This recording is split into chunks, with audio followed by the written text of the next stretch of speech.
to learn of Representative Comstock when she was originally running for office at the federal level, but she's been very involved in our policy development, and particularly the advocacy for STEM programs for quite a long time. This is something that's very important to me and to our company, to find people who are going to dedicate themselves to fueling the passion for STEM programs, because as I mentioned earlier, STEM has become such a core, fundamental, important part of everyday business and in our lives. By way of introduction, Ms. Comstock is now in her second term. Congratulations, ma'am, on a nice victory. Serving in the United States Congress and representing us in the Virginia's 10th Congressional District. She currently serves on the Transportation Infrastructure Committee and the Science, Space, and Technology Committee, where she is the subcommittee chairwoman for Research and Technology. She also serves in the House Administration Committee. Prior to serving in the House of Representatives at the federal level, Ms. Comstock represented us in the Virginia House of Delegates from 2010 to 2015 and was chairwoman, again, of the Science and Technology Committee at the state level. She also served on the Commerce and Labor Committee and the Transportation Committee in the Virginia House of Delegates. She wasn't always an elected official, so prior to serving in office, she was a senior aide to Congressman Frank Wolf, who was her predecessor and served us and represented us in Virginia's 10th District. She and her husband, Chip, are residents of McLean, Virginia for more than 30 years, raised 3 children, Dan, Peter, and Katie, who have all gone through their education and often in their professional lives. She's very passionate about STEM, and I think what makes it most interesting is the huge impact that she's having on research and development and bringing science and technology to the forefront at the political level, given the fact that she did not pursue a STEM education in her undergraduate or graduate work. She's a political science major, having earned her degree from Middlebury College and then her law degree from the storied and historic Georgetown University. So without further ado, my honor and privilege to introduce Representative Comstock.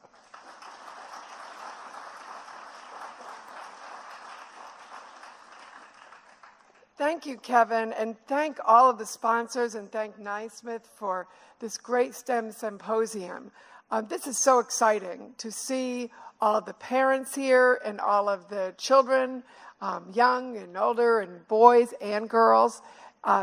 These are going to be the jobs of the future, and to have them all brought to life here at your school and to have all these companies. I want to thank all of them so much, because this is, these companies and so many in our region understand that these are the jobs of the 21st century, and this is the way we're going to make our life and our country more prosperous, safer, healthier.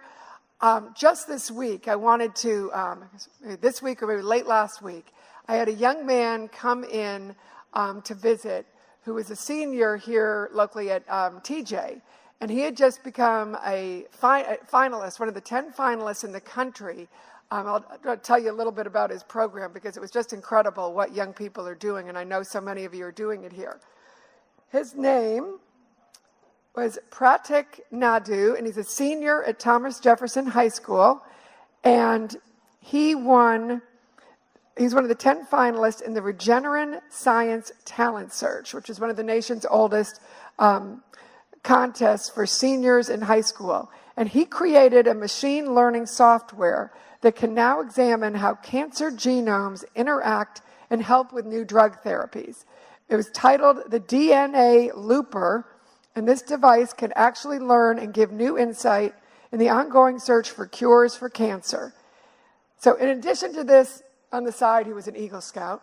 And then he had also developed a program for veterans where he was using technology to help veterans in reading about war history and learning about it and bringing that to life and using that in a therapeutic way for many of our veterans. So these are the kind of exciting young people that we have doing things. And his research that Practic was doing is he's already partnering with some companies in Boston from his local high school here in Virginia.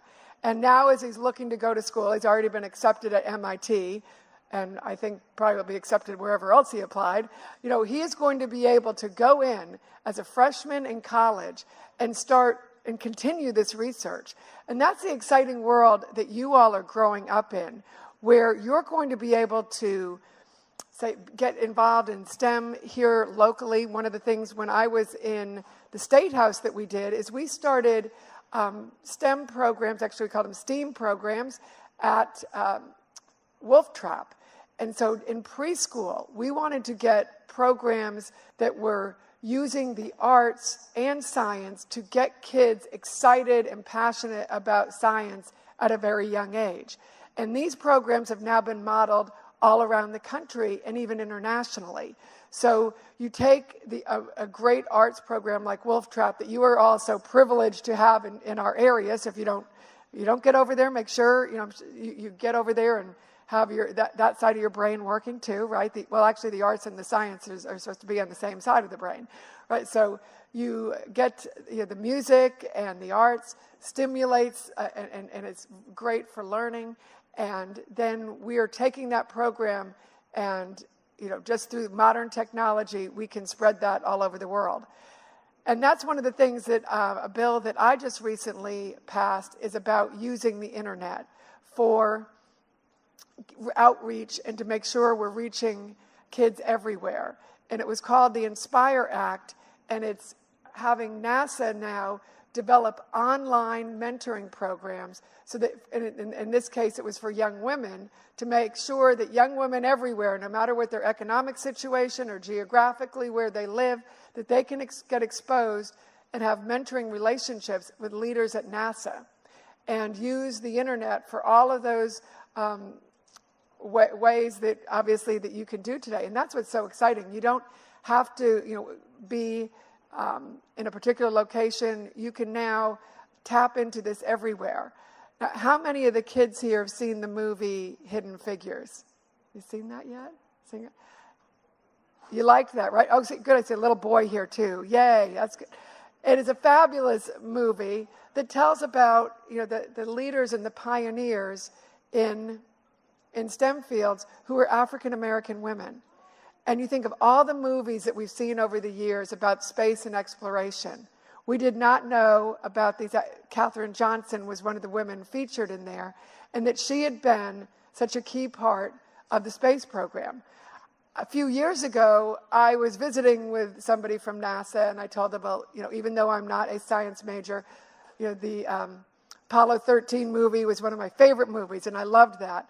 And he told me the story. He said, well, the woman who was doing the math and the person who was doing the math in the movie, it wasn't a guy like it was in the movie. It was this woman, Katherine Johnson. Now, why on earth would Hollywood, in our modern times, put a man in a woman's position? So now you young ladies can see that this was a woman who was very much engaged. And John Glenn, the first man in space, said he would not go up in space until the smart girl did the numbers for him. So that is a pretty exciting piece of history. So we need to make sure you're learning that history and understand who has led on these things in all ways. And so that's an exciting thing that you can, hopefully you'll all see that movie. And also that you can keep that passion going from that young age, from say a program like at Wolf Trap to STEM symposiums like this, and all of the companies around here that want to provide programs for you. Every week, I am visiting a company in our region that is plugging in with kids on STEM programs who are trying to get kids right out of high school to make sure they're going to continue in some way in their higher education efforts to plug into STEM. And there's just so many ways that you can be engaged. You have Orbital ATK here is always sponsoring many programs. And if you go and visit there, you can see all the things they have going on there. Cybersecurity is a huge area that we need to be the world leaders in, and there will be such a growth and job opportunities in cybersecurity. And it's pretty exciting when you see all the things that are going on these days, hacking, and whether it's into our banks or into our national security.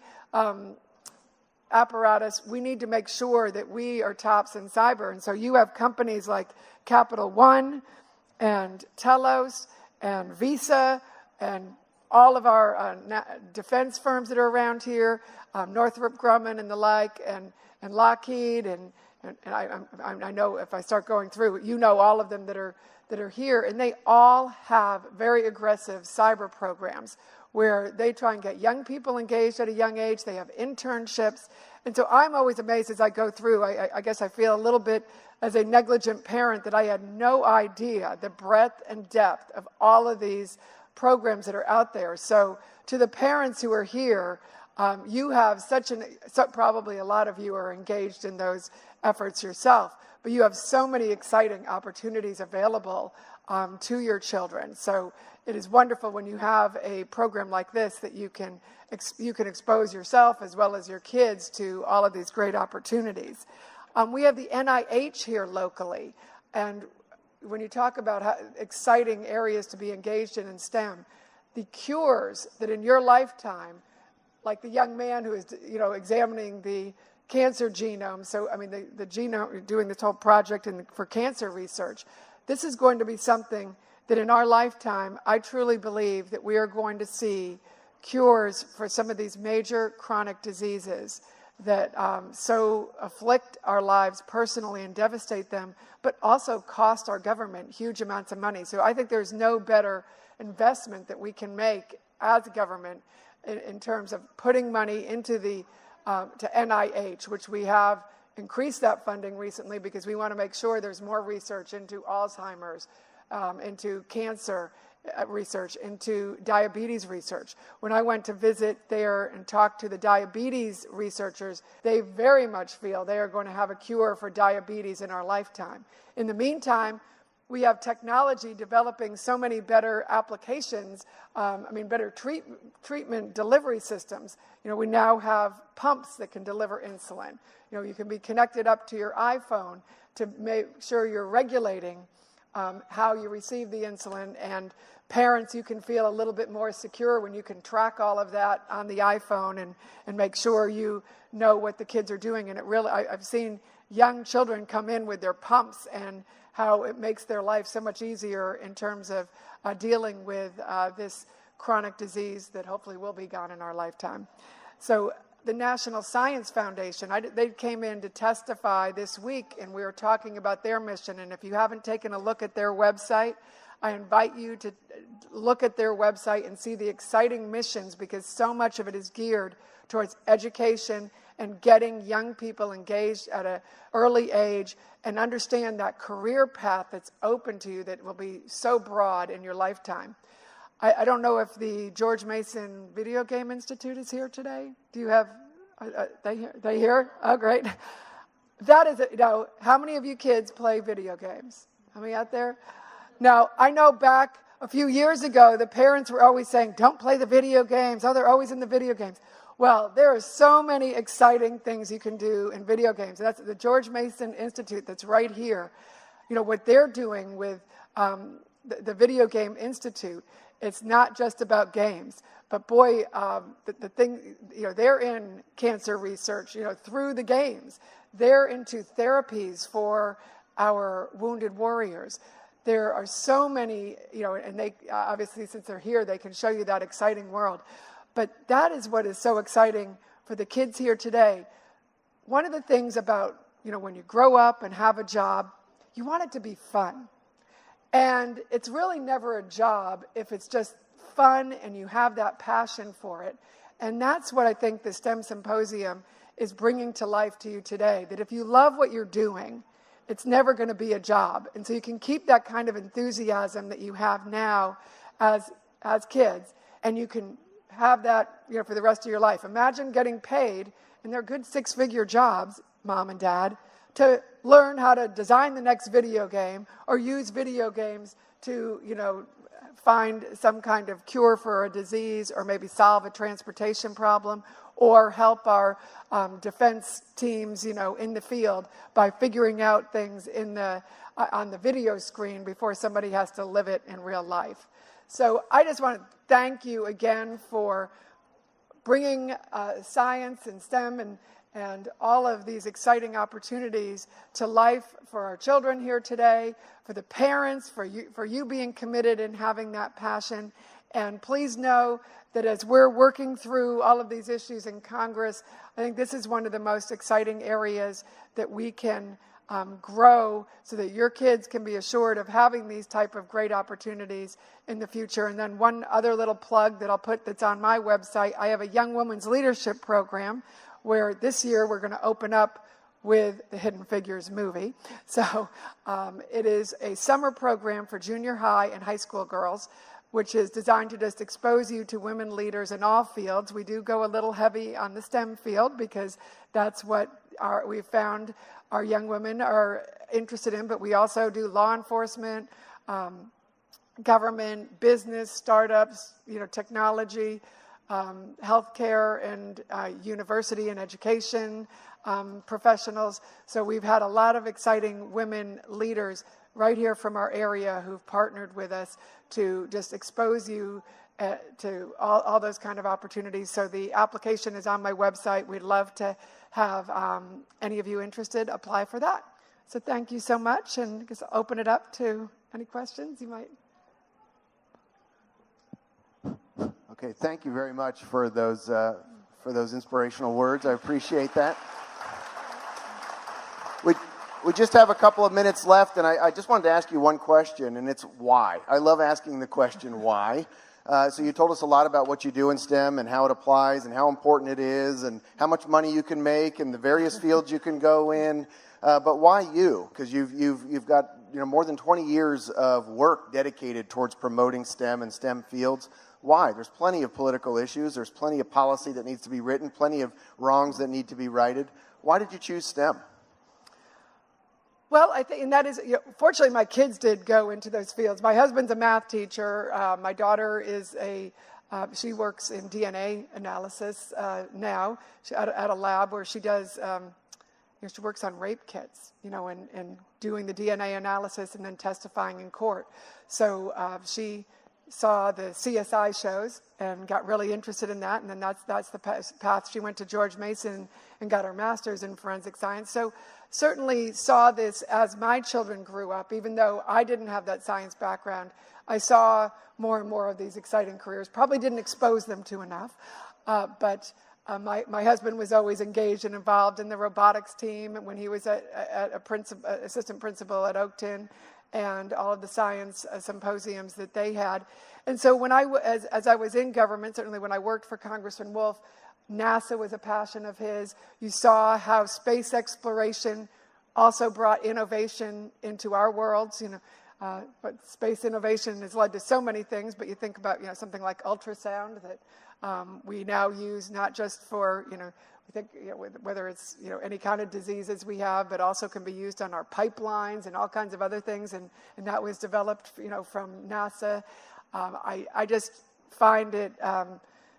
We know those are going to be the jobs of the 21st century, and they're going to solve so many of the problems that we can't find enough money to solve if we aren't curing diseases, if we aren't finding sort of new transportation solutions. We all know what a problem transportation is and congestion in an area like ours, and you look at technology, and so many companies in our area are working to solve transportation solutions. So as I just went around the district and saw where people were solving the problems, it just became real obvious that science and technology was the solution. And the nice thing that I like about it in Congress, these are pretty contentious days that we have in Congress, but usually on our science committee, usually these are things that people come together on because they're factual and easy to, not easy. None of these things are easy to deal with, but you usually could get some easy consensus on these things. In fact,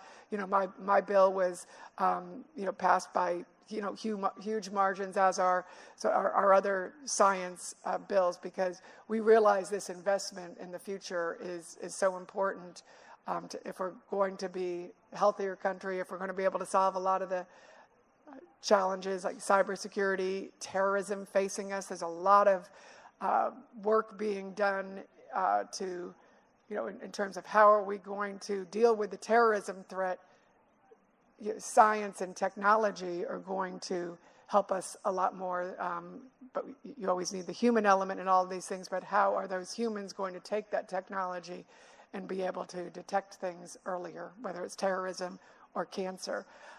Since George Mason is here, I should give a plug to their, they are becoming an up-and-coming research facility in the medical area, and the Prince William campus was something that when we were in the State House, we were funding in two of the exciting areas that I've been able to sort of track and watch are their breast cancer research and their Lyme disease research. And one of the things that Bill Gates, who's investing there also along with the state and I think any number of other government funds that are going in there, is to have lower, cheaper ways to do testing all around the world of cancer, Lyme disease. And they started doing research in this area, and the test that they were trying to do a urine test. So a little bit like a pregnancy test where you can just go in, do the pregnancy test, you're pregnant. They're working on nanotechnology so that you could someday imagine doing a urine test for earlier detection of breast cancer, but then also to be able to detect Lyme disease earlier, because we know that's a very difficult, it's a real problem in our area. So we got them to start researching that. And then this research is kind of coming together. That's another thing that I think is so exciting about science is all of the silos are kind of coming down, and you have people in healthcare research helping people in defense, and defense research kind of comes up with solutions for healthcare. So no matter what field you're working in, we're trying to get the data out there more so you can cross-pollinate a lot more. And the one thing that's very clear to me, since I've had to learn this as an adult, since I wasn't a science student as a young person, is lifelong learning is going to have to be the job of everybody in the future. So you young people, you're not just learning, science and everything else that you're learning today. You are going to have to learn how to learn for the rest of your life, because the things you know today is just exponentially going to expand over your lifetime. And that's the most exciting thing I think about science is and living now and what's going on and what you're going to be able to be engaged in is you are never going to be able to stop learning. You're never going to have one job where you know everything and you just can keep doing it for 40 years. You are always going to have to be improving your skills. And I think when you're doing that, that's what brings that passion and excitement that you never know everything you need to know to get the job done. So, I think that's what makes the passion in this area so exciting. So the way I can do it is get the support for that in Congress, get it out there, with our businesses, and use, my ability to understand how to get a bill through and get things out there to help you have those, more of those opportunities in the future. Excellent. Thanks. So clearly you're passionate about STEM, and I appreciate all the hard work. I appreciate you taking time out of your busy schedule. We know you're super busy on the Hill these days. We can see it on the news, but we think this is pretty important. Obviously, you do as well. Thank you for your advocacy for STEM. Thank you for serving our country, and thank you for spending the morning with us. Thank you, and I look forward to looking around. Happy to visit with you while you're here. Thanks.